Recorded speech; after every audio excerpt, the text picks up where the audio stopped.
김현정의 뉴스쇼 CBS 라디오와 함께하고 계십니다. 저는 퇴근길 시사자키 정관용입니다.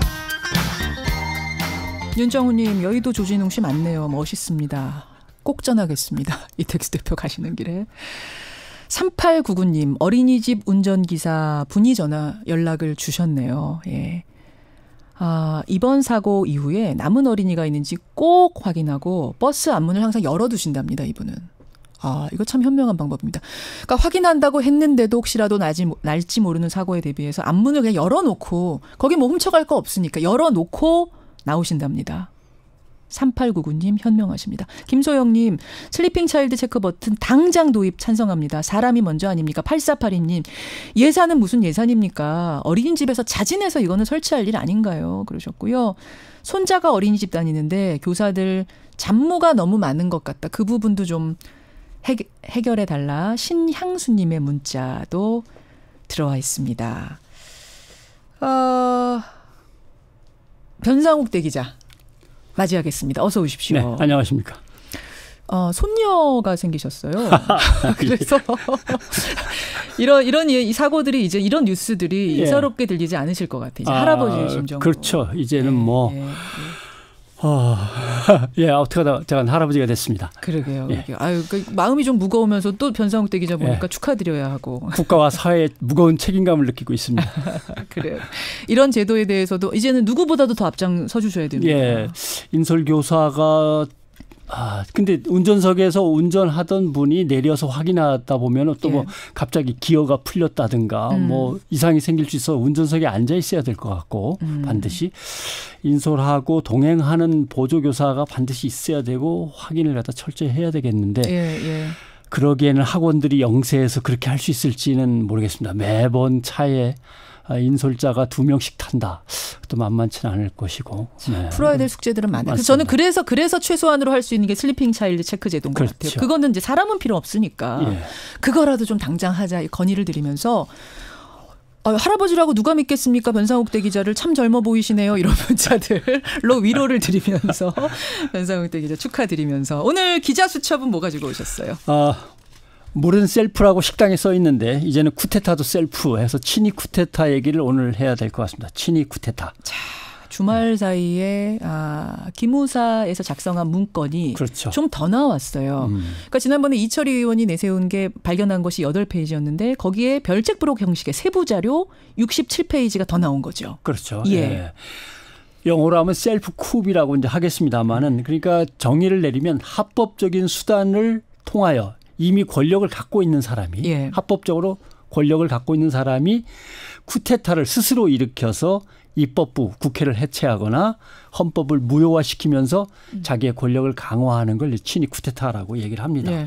멀리 거슬러 올라가면 로마 집정관이죠. 케사르가 군대를 일으켜서 자기가 황제가 되는 것도 그렇고 독재관이라고 그랬죠. 그때는.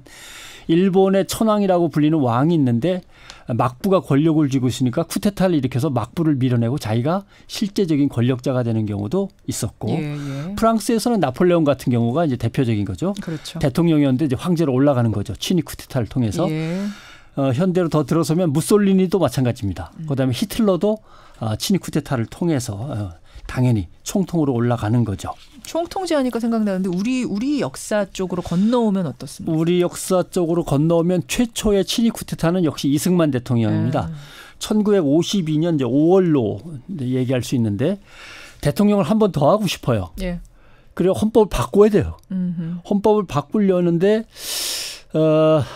고민스러운 거죠. 왜냐하면 그때는 간선제거든요. 대통령을 국회의원들이 뽑는 겁니다. 그런데 국회의 야당 의원들이 거세게 저항을 하고 있으니까 그러면 대통령을 국회가 뽑는 게 아니라 국민이 뽑는 걸로 내가 인기가 좋으니까 헌법을 바꿨으면 좋겠는데 개헌안을 내놨더니 국회가 거부해버렸어요.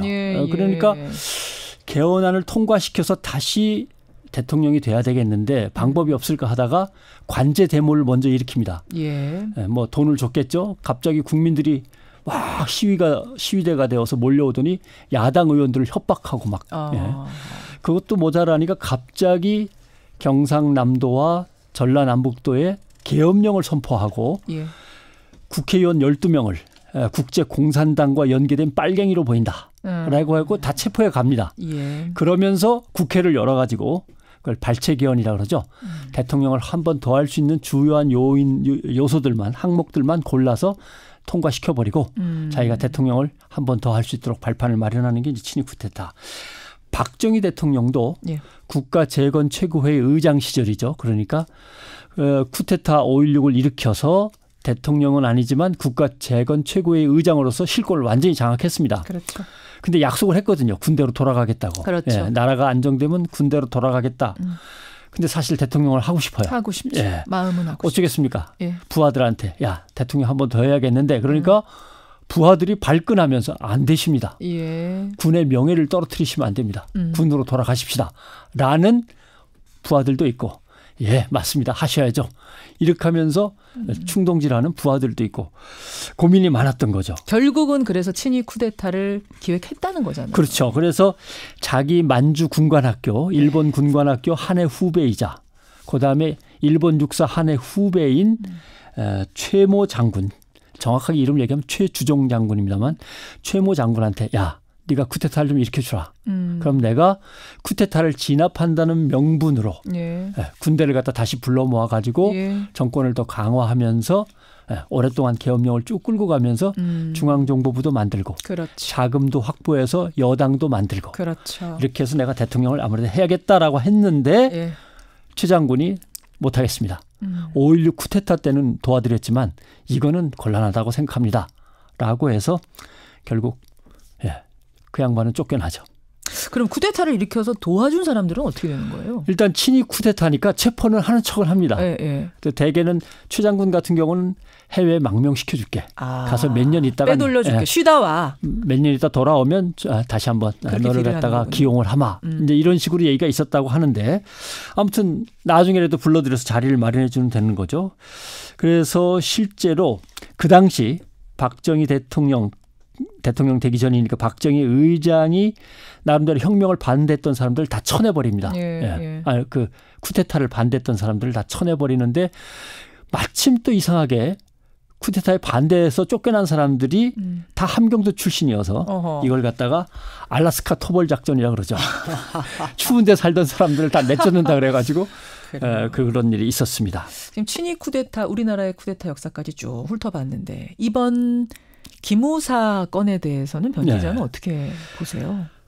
좀 심각한데 6.25 전쟁 때 북이 우리를 남침하면서 동원한 전차가 소련제 T-42 탱크 242대였거든요. 242대입니다. 한국 전쟁 때 북한이 동원해서 남쪽으로 밀고 내려온 전차 수가 242대. 42대.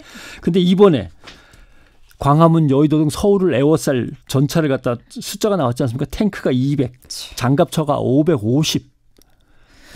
기가 막힌 거예요. 북한이 남침할 때보다 2배 이상 많은 거예요. 숫자가. 이게 의미하는 게 도대체 뭐냐. 이거 수사 과정에서 철저히 밝혀야 되고. 두 번째, 친위 쿠데타라고 하지만 박근혜 대통령을 다시 권력을 강화시켜서 옹립한다는 거 아닙니까? 그렇죠. 근데 이미 박근혜 대통령의 인기는 간신히 탄핵은 모면했다고 하지만 바닥에 떨어진 상태에서 과연 그러려고 했을까? 그냥 박근혜 대통령도 밀어내고 5.16이나 12.12 같은 또 한 번의 쿠데타가 일어나는 건 아니었을까?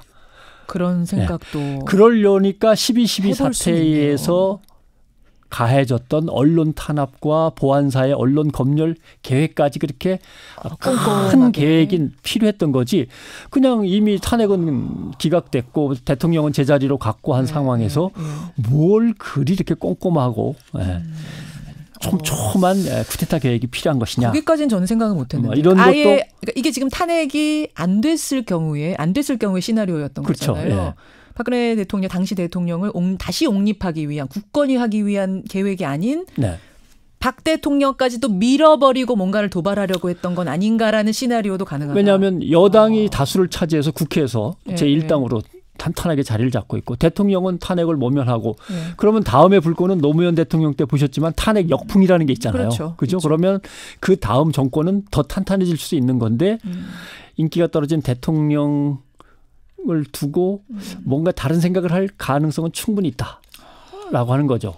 왜 그렇게 많은 병력이 필요하냐.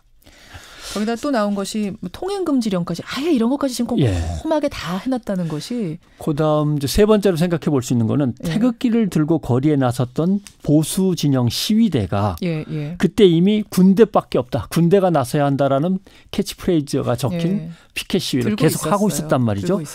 그러면 기무사와 그다음에 권력 누군가와 그리고 민간 보수 시위대를 구성할 수 있는 어떤 민간 진영의 누군가가 연계해서 계속 모임을 갖지 않았으면 불가능하다라고 하는 거죠. 그러니까 갑작스럽게 시위대한테 부탁해갖고 시위대가 피켓을 만들어서 군대가 나와라 이렇게 거리로 행진할 수는 없거든요. 늘 어떤 관계가 있었고 커넥션이 있었는데 그 커넥션을 이용해서 관제 데모를 시작했다. 그러면 그 연결고리들도 이번 기회에 싹 찾아내야 된다라고 하는 거죠. 그러니까 어떤 분들은 그러세요. 아니요. 안 이루어졌으면 된 거 아니냐. 그렇게 할 수 있는 상황이 아니라는 것. 이 문건이 갖는 의미가 얼마나 큰 건지에 대해서 오늘 변상욱대 기자가 꼼꼼하게 짚어주셨습니다. 고맙습니다. 고맙습니다.